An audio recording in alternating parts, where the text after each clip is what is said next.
We have a woodpecker who's been using the columns on our front porch to just peck away certain mornings here recently. I guess that's the price that you pay when you really don't have any good sized trees in your yard.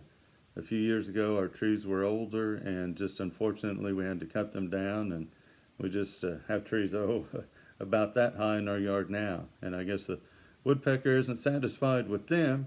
Of course he's just going to peck away on those support beams on a front porch.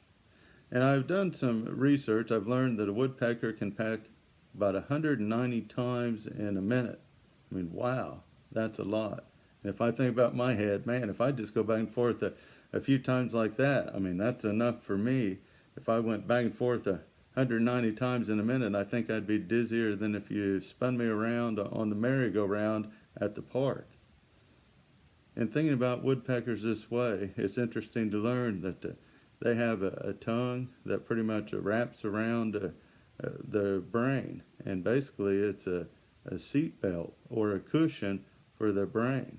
And I mean, they don't have what we'd consider the normal space like you and I have for their tongue. And so it just wraps around that way. Or some would think, oh, wow, what a natural accident, so to say. But I don't believe that's an accident, and I would say that you don't either. But we would say it's by God's design. He has made a woodpecker that way so that they can peck 190 times a minute or so, and it doesn't leave them dizzy or with a bad headache.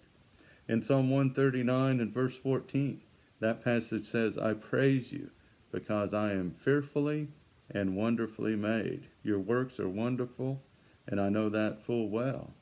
And so you and I are wonderfully made, but also consider the woodpeckers. They are wonderfully made as well. Of course, I wish sometimes when I'm trying to sleep in a little bit late that he didn't peck on my front porch so early. But still, God has made that woodpecker wonderful.